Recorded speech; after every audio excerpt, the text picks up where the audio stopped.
Hello friends, welcome to Kavish IAS Converting Possibilities into Reality. जैसा कि आप सभी जानते हैं कि 28 मई में IAS प्रीलिम्स के एग्जाम्स कंडक्ट हुए थे और उसमें से CSAT सेक्शंस के जो रीजनिंग के क्वेश्चंस थे उनमें से कुछ क्वेश्चंस हमने पार्ट 1 में सॉल्व किए हुए हैं। आज हम पार्ट 2 के बारे में पढ़ाई करेंगे। आपने देखा होगा कि इस बार का क्वेश्चन पैटर्न दूसरे एग्जाम से जो दूसरे सेशंस हुए हैं आईएएस प्रीलिम्स के उनसे थोड़े से डिफरेंट हैं। इस बार रीजनिंग के क्वेश्चंस थोड़े डिफिकल्ट आए हैं, तो हमें समझना होगा कि इस सेक्शन को हम लाइटली बिल्कुल भी नहीं ले सकते। We have to focus on these questions so that we can do excellent in our prelims exams.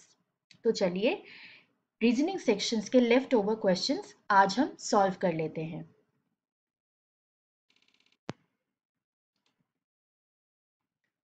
ये हमारा फर्स्ट क्वेश्चन है। Consider the following statements in respect of 5 candidates P, Q, R, S and T. 2 statements are true and 1 statement is false. मतलब 3 statements यहाँ पे दिए हुए हैं, 2 उनमें से सही है, 1 गलत है। तो उसका सही हमें फाइंड आउट करना होगा। तो जो दिया हुआ है इंफॉर्मेशन हम उसका ऑपोजिट अगर समझ लेंगे तो वही उसका मतलब होगा, वही ट्रू सेंस होगा, वो हमें फाइंड आउट करना है। ओके, थोड़ा सा इसको ट्विस्ट किया गया है।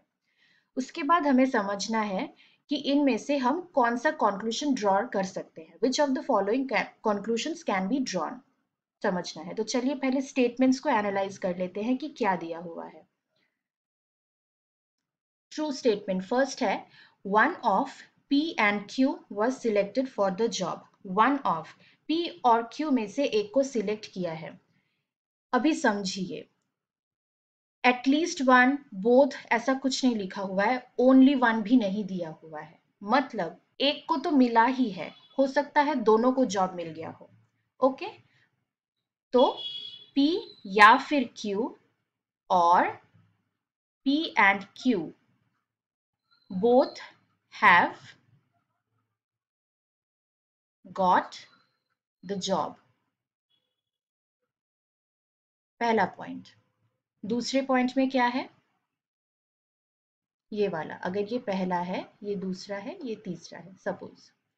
दूसरा क्या है, at least one of R and S was selected for the job, ये फॉल्स है। ट्रू क्या होगा, इसका ऑपोजिट। बोल रहा है कि कम से कम एक को मिला है, तो एटलीस्ट का ऑपोजिट क्या हो सकता है, आइदर किसी को नहीं मिला या फिर दोनों को मिला है। दोनों प्रोबेबिलिटीज हो सकती हैं। ओके, सो एटलीस्ट का ऑपोजिट क्या होगा, आइदर बोथ को मिला है या फिर नन को मिला है। ओके, तो क्या ड्रॉ कर सकते हैं, R and Q, sorry R and S होगा ये। R and S both got the job और none of them got the job. Understood? Third point क्या है, true statement. At most of two, at most two of R, S and T were selected for the job. Maximum 2 लोगों को मिला है। Okay, हो सकता है 2 को मिला हो सकता है 1 को मिला हो, कुछ भी हो सकता है। तो अगर दोनों को मिला है तो क्या कॉम्बिनेशन हो सकते हैं, R and S, S and T और R and T। ये हो सकता है, या फिर हो सकता है कि R को मिला हो, सिर्फ S को मिला हो, सिर्फ T को मिला हो, या फिर हो सकता है किसी को भी नहीं मिला हो। मैक्सिमम 2 को मिलेगा। ओके, हो सकता है किसी को भी ना मिला हो या फिर नन, तीनों हो सकता है। अब कंक्लूशंस पे आ सकते हैं। At least 4 were selected for the job. At least, minimum, सभी प्रोबेबिलिटीज को अगर आप देखेंगे तो क्या हो सकता है, एटलीस्ट एक को। पहले में देखिए, या तो P या तो Q या फिर दोनों को मिला है, तो पहले कंक्लूजन से हमें समझ में आया कि एक को जॉब मिल गई है एटलीस्ट। दूसरे से क्या समझ में आया, या तो दोनों को मिला है या फिर किसी को नहीं मिला है। तो क्योंकि अभी हमें मिनिमम गिनना है तो हम छोटी वैल्यू को देखेंगे। मिनिमम क्या है यहाँ पे, 0 या फिर यहाँ पे 2। नन मतलब 0, बोथ मतलब दोनों को मिला। तो यहाँ पे 1, यहाँ पे 0, किसी को नहीं मिला। इसमें true statement, at most 2 of, maximum दोनों को मिला है। तो हो सकता है हम 2 ऐड करें, हो सकता है 1 ऐड करें, हो सकता है 0 ऐड करें। ओके, 2 ऐड कर सकते हैं, 1 ऐड कर सकते हैं, 0 भी ऐड कर सकते हैं। आंसर क्या आएगा? 1 + 0 1। उसके साथ आप 2 करोगे तो 3 आ सकता है, या फिर 1 करोगे तो 2 आ सकता है, या फिर 0 करोगे तो 1 आ सकता है।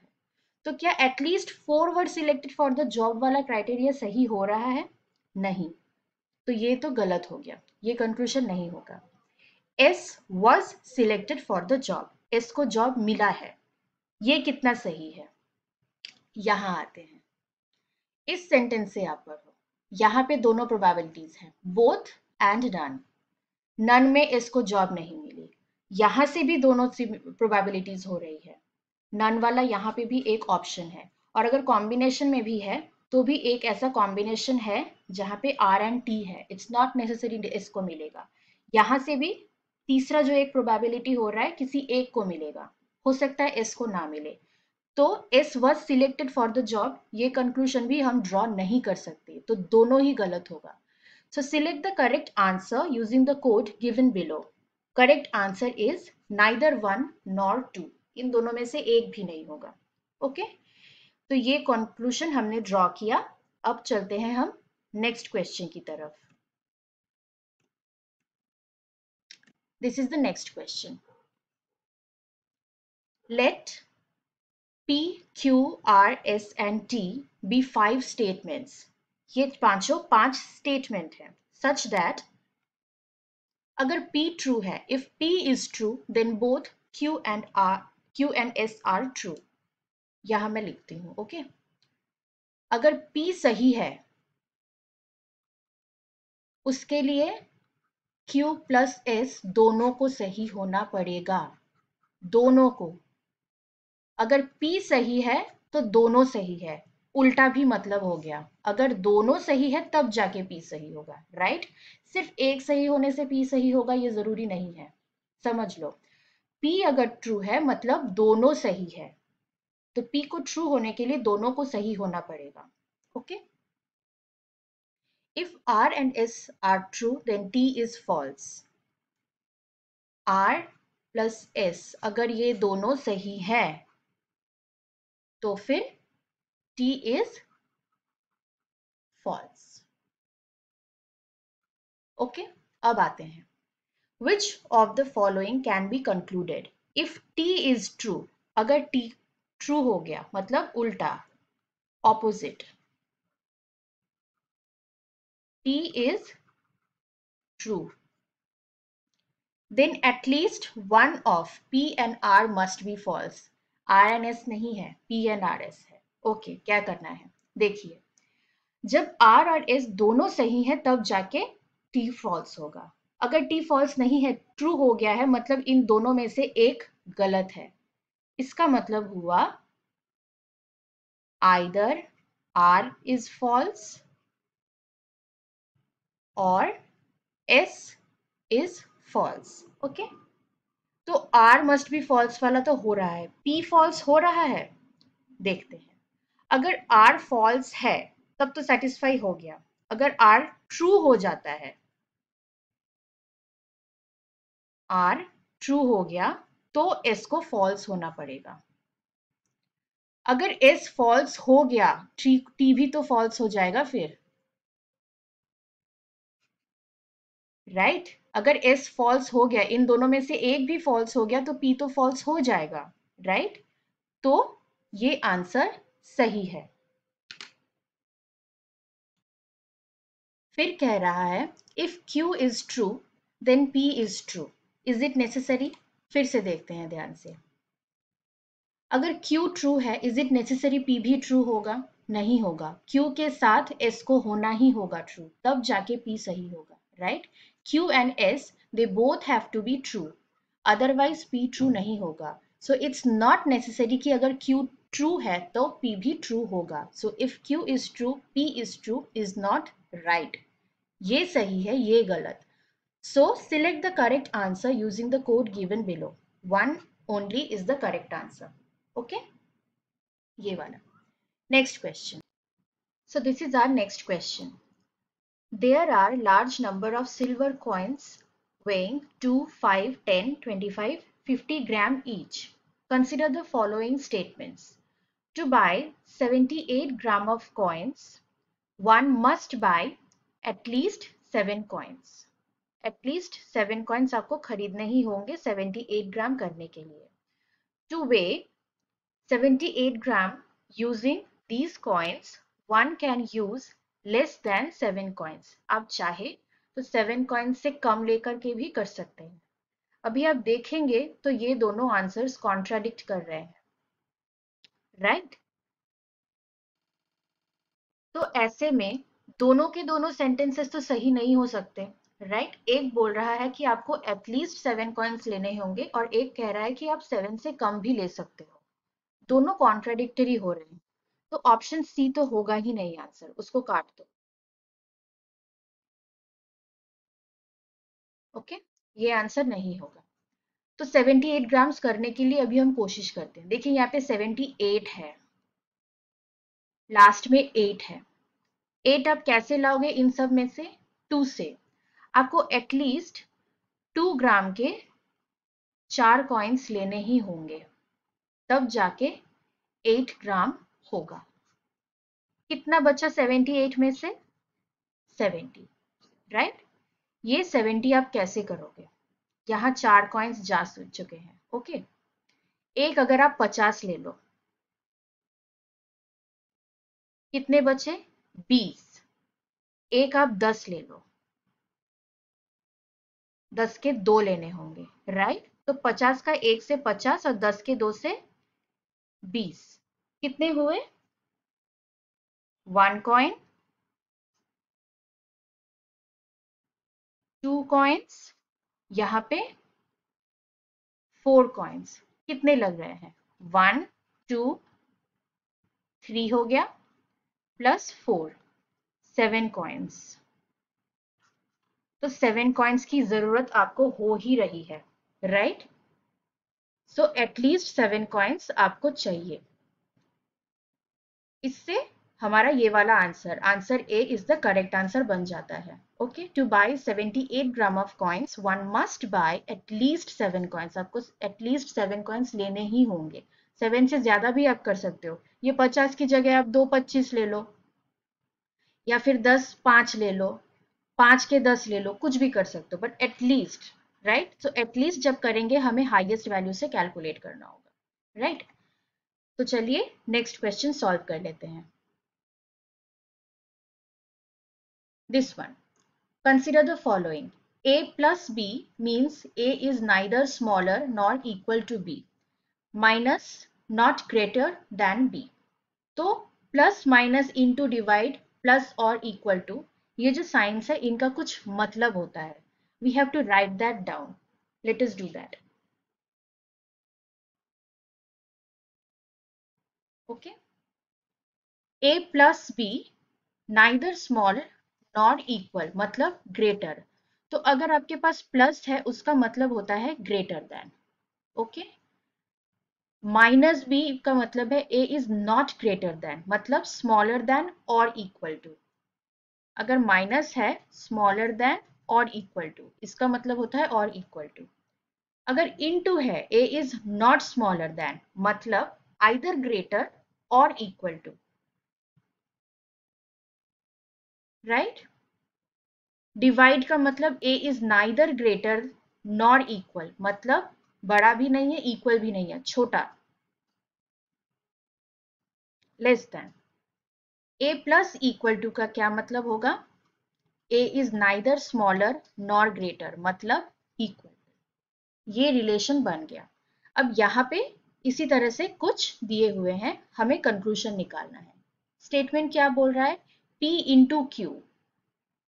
P Q इनटू का मतलब है ग्रेटर देन और इक्वल टू. लिख लो. P माइनस T, माइनस का मतलब है P इज स्मॉलर देन और इक्वल टू. अगर मैं ऐसे लिखूं P स्मॉलर देन और इक्वल टू, ठीक है. अभी मैं चाहती हूँ ये साइन उल्टा हो जाए, तो मुझे इसको भी उल्टा करना पड़ेगा. ओके. अगर मैं T यहाँ पे ले आऊं तो ये ऐसे हो जाएगा. अंडरस्टूड? मैंने सीक्वेंस उल्टा कर दिया तो फिर मुझे सिंबल भी उल्टा करना पड़ेगा ताकि मैं ये एक रिलेशन एक लाइन में ला सकूं। T divided by R, T R divided का मतलब है स्मॉल, तो फिर R is greater than T, ऐसे हो जाएगा, उल्टा हो जाएगा। T is smaller than R मतलब R is greater than T, तो मैं लिख लेती हूँ R is greater than T. Okay, last है R plus minus S equal to, तो ऐसे इसको मैं फाइनल रफ यहां पे लिख रही हूं, S equal to R greater than T greater than और equal to P greater than और equal to Q. This is our equation. Conclusion one, Q plus minus T, Q T plus minus का मतलब equal to, हो रहा है देखते हैं, हो सकता है Q could be equal to P, could be equal to T, हो सकता है, could be. Okay, conclusion two, S इसका मतलब इक्वल टू क्यू, हो सकता है S equal to Q. Where is S? S is equal to R, R is greater than T, नहीं होगा। ठीक है, यहां पे भी आपको इक्वल टू होना चाहिए था और इक्वल टू का साइन होना चाहिए था, तब तो ये पूरा का पूरा सॉल्व होगा, तो ये नहीं होगा, no. Okay, so this is completely wrong, ये हो सकता है। Which one of the following is correct in respect of the above statement and the conclusion? Conclusion 1, only conclusion 1 follows from the statement, हो सकता है। Only conclusion 2 follows from the statement, no. Both conclusion 1 and 2 follow from the statement, no, क्योंकि 2 तो हो ही नहीं रहा है। Neither conclusion 1 nor conclusion 2 follows from the statement, गलत। So answer A, only conclusion 1 follows from the statement, this is the correct answer. तो next question देख लेंगे। So now this is our next question. Question is P greater than Q? क्या P Q से बड़ा है? Statement 1, P into Q is greater than 0, यहाँ पे ही एक आंसर है, P into Q is greater than 0. Okay, मतलब ऑब्वियसली इन दोनों में से एक डिजिट तो कोई भी Q नहीं है, सो नन ऑफ देम इज 0, एक भी 0 होता तो वो 0 हो जाता। Okay, statement 2 is P square is greater then Q square, P square Q square से बड़ा है। Okay, which one of the following is correct in respect of the above question and the statements? कौन सा सही है? The question can be answered by using one of the statements alone, but cannot be answered using the other statement alone.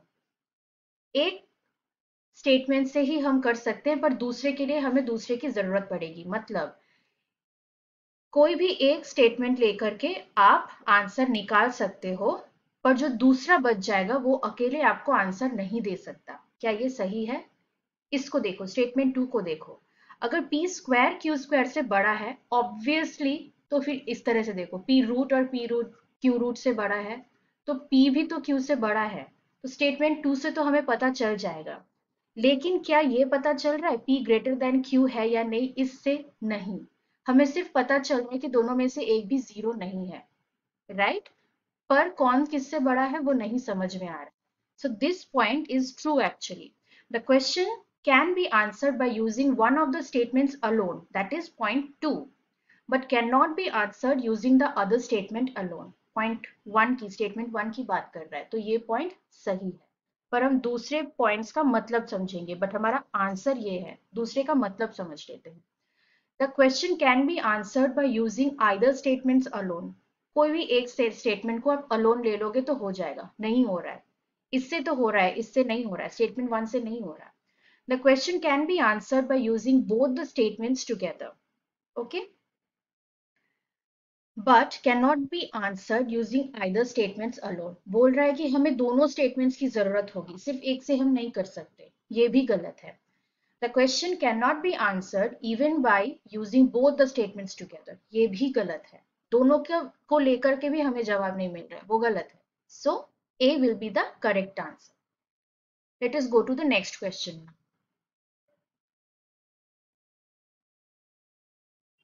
This one is also easy. Is p plus q minus r greater than p minus q plus r, where p, q and r are integers? Statement 1, p minus q is positive, p minus r is negative. तो हम इस चीज को समझने की कोशिश करेंगे इन दोनों की मदद लेके, देखेंगे हो रहा है या नहीं। तो इसको लिख लेते हैं। Okay, p plus q minus r is greater than p minus q plus r, ये क्वेश्चन है। इन दोनों को हम इन टर्म्स में ले आते हैं, p minus Q p minus R में। देखिए यहाँ पे p माइनस आर है, तो इसको एक साथ लेते हैं पहले समझने के लिए। Plus q greater than p minus q plus r। Okay, what is p minus r? It is a negative integer. Okay, plus q, ये पॉजिटिव है, p minus q is positive. Let us right p minus q is positive plus r। अभी आप मुझे बताइए, क्या ये समझ में आ रहा है? ये जरूरी है ये ग्रेटर होगा? नहीं, क्योंकि यहाँ पे चारों वैल्यूज अलग हैं। ये अलग है, ये अलग है, q है अलग, ये भी अलग है। It is right that negative positive से छोटा है, बट कितना छोटा है? ओके, हो सकता है ये ओनली प्लस माइनस वन हो, सपोज समझिए ये माइनस वन हो और ये सिर्फ प्लस वन हो। ठीक है, q की value is only 1 but r की वैल्यू इज 100। ओके, तो क्या हो रहा है ऐसे में? This is 0 and this is 101। तो ये नहीं निकल सकता, ये कभी नहीं निकलेगा। चारों की वैल्यू अलग है, तो इन दोनों को यूज करके भी हमें पता नहीं चला। इसलिए क्या कंक्लूजन आएगा? Which one of the following is correct in respect of the above question and the statements? The question can be answered by using one of the statements alone but cannot be answered using the other statement alone. पहली बात तो आप इस question को answer ही नहीं कर सकते, तो ये गलत। The question can be answered by using either statement alone. नहीं, यहाँ तो दोनों से ही सॉल्व नहीं हुआ। The question can be answered by using both the statements together but cannot be answered using either statement alone. नहीं होगा। The question cannot be answered even by using both the statements together. This is the correct answer. Question answer हम लोग solve नहीं कर पाए, तो कभी कभी इस तरह के क्वेश्चंस भी आ सकते हैं। It's not like that you always have to find an answer. Okay, ये ऑप्शन भी करेक्ट है। तो चलिए अब हम देखेंगे हमारा अगला सवाल।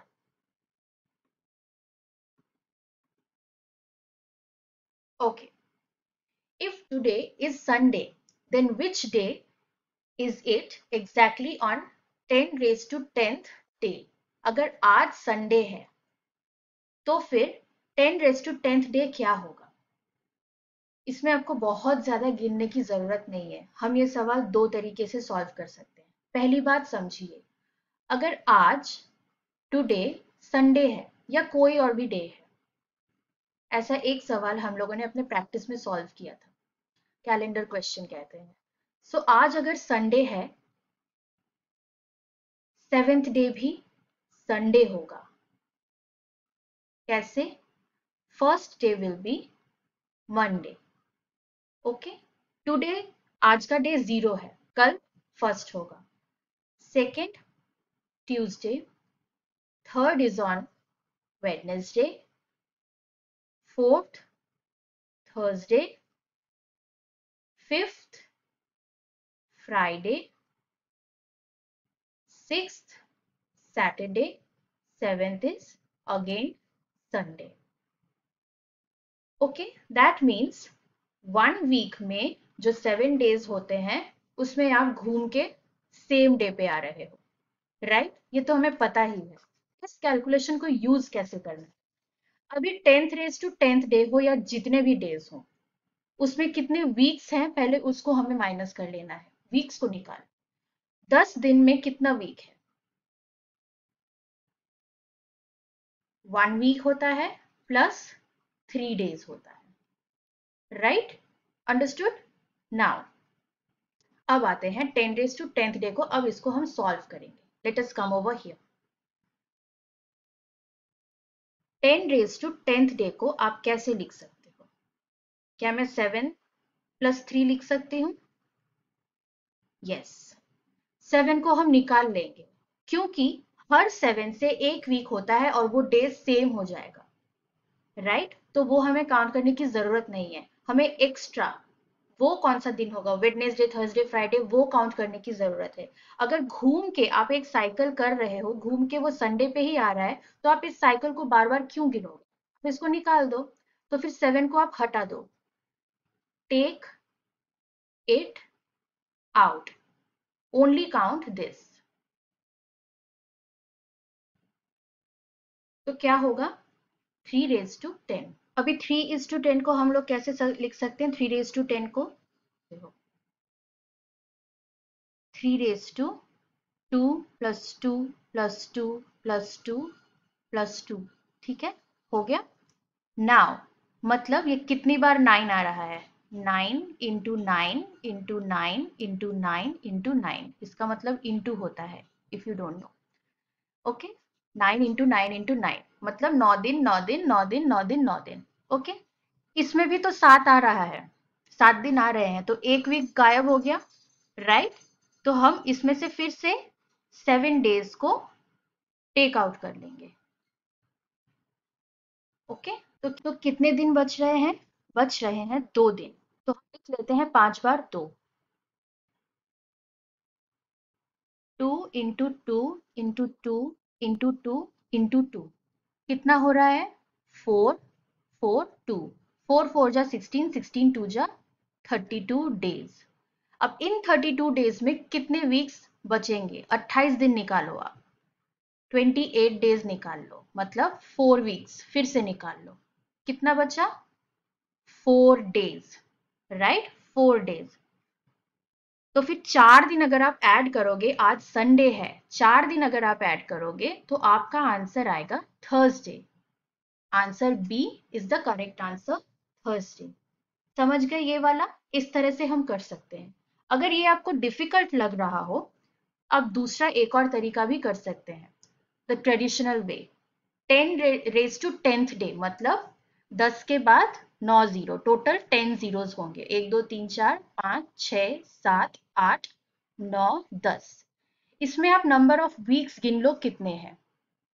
जितने दिन बच जाएंगे, जो रिमाइंडर होगा, उसको आपको ऐड करना है। कैसे, क्यों कर रहे हैं हम ऐसा? देखिए, इतने सारे डेज में, okay, this is something, this is a huge number. इतने सारे डेज में जो भी वीक्स होंगे, जितने भी वीक्स होंगे, घूम के फिर से राउंड करके साइकिल बना के आपका डेज सारा घूम के फिर से संडे में ही आएगा। ओके, तो इनमें से एक नंबर होगा जो 7 का मल्टीपल होगा, वो तो नंबर ऑफ वीक्स हो जाएगा, राइट? आप 7 को किसी से भी इंटू करेंगे, वो नंबर ऑफ वीक्स हो जाएगा, तो वो आप निकाल दो। ठीक है, इसको आप डिवाइड करेंगे, जो रिमाइंडर बच जाएगा वो वीक्स के बाद का नंबर है, उसे हमें कैलकुलेट करना है। आप ऐसे भी कर सकते हो, या फिर फॉर ईज मैं यहाँ पे ही करती हूँ। 7 / 1 2 3 4 5 6 7 8 9 10। अंडरस्टूड? अब आप गिनते हैं।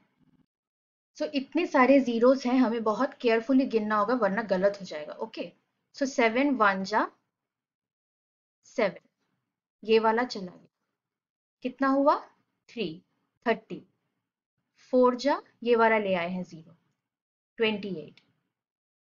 2, 20। 2 जा 14, 6 ले आए। 8 जा 56, ये हो गया 40। अब ये वाला ले आते हैं, फिर से 1 2 3 4 5। ओके, 5 हो गए हैं। 5 जा 35, कितना हुआ 5, ये वाला 50, 7 जा 49, 10, ये वाला ले आए, गिन लेते हैं एक बार, 1 2 3 4 5 6 7, 1 2 3 4 5 6 7, हाँ होगा। फिर से 1 जा 7, बचा 3, ये वाला ले आए 0, हो गया। 4 जा 28, बचा 2, ये वाला 0 ले आए। फिर क्या बच गया, हमने किया 2 जा 14, 6, ये लास्ट 0 खत्म हो गया। 8 जा 56, कितना बचा 4, तो 4 रिमाइंडर बचा। अब देखिए इतने सारे वीक्स लगे हमें, राइट, इतने सारे वीक्स लगे, इतने सारे, तब जाके इतने सारे वो हुए, डेज बन गए टोटल, और इसमें 4 ऐड हुआ। So these many weeks we have counted, understood. So 4 days हमारे बच गए after dividing by these many weeks. तो 4 डेज, 4 डेज मतलब संडे का तो चला गया, मंडे ट्यूसडे वेडनेसडे थर्सडे। तो इस तरह से भी हमारा आंसर आया। तो आप चाहे तो ये वाला भी फॉर्मूला यूज कर सकते हो, आप चाहे तो ये वाला टेक्निक भी यूज कर सकते हो, लेकिन कभी कभी ये तो 10th वाला था तो हो गया, अभी यहाँ पे 72 होता या कुछ होता तो प्रॉब्लम हो जाती, तब हम नहीं कर पाते, राइट, तब एक अजीब सा नंबर आ जाता। तो इट्स बेटर अगर आप ये वाला टेक्निक सीख लो तो इट्स इजी एक्चुअली। इसमें भी आपको 7 हर बार निकाल देना है, क्योंकि वो नंबर ऑफ वीक्स शो करता है, वो घूम के साइकिल कंप्लीट होके उसी डे पे आएगा। तो देयर इज नो पॉइंट कि हम एक साइकिल को बार बार गिनते रहे, दैट इज वाई हम 7 डेज सब जगह से माइनस कर रहे हैं। ओके, तो देख लिया हमने, ये वाला क्वेश्चन भी सॉल्व हो गया। तो इस तरह के लेवल के यूपीएससी के क्वेश्चंस आते हैं, इजी क्वेश्चंस आते हैं, एक दो आते हैं, बट थोड़े डिफिकल्ट, थोड़ा आपको सोचना पड़े, इस तरह के ज्यादा क्वेश्चंस आते हैं। So if you can finish those questions, qualifying prelims would be a very easy topic for you. Okay, so if you need any further help, अगर आपको और कोई भी डाउट हो, कोई भी क्वेश्चन में डाउट हो, तो आप चाहे तो चैट बॉक्स में लिख सकते हैं, या फिर हमें इस नंबर पे कांटेक्ट कर सकते हैं। आप चाहें तो आप ट्रेनिंग के लिए भी, ऑनलाइन क्लासेस या ऑफलाइन क्लासेस के लिए भी हमें कांटेक्ट कर सकते हैं इसी नंबर पे, और चाहे तो ऑफलाइन क्लासेस हमारे हाजरा रोड में कंडक्ट हो रहे हैं कोलकाता में। सो फ्रेंड्स, तब तक के लिए आप सभी अच्छे से प्रैक्टिस कीजिए, और हमारे नेक्स्ट ईयर के डेट के लिए प्रिपेयर्ड रहिए जो कि है 24 ऑन 2024 में। ओके, तो चलिए दोस्तों, चलते हैं तब तक के लिए। Stay happy, stay healthy and keep practicing. Thank you very much.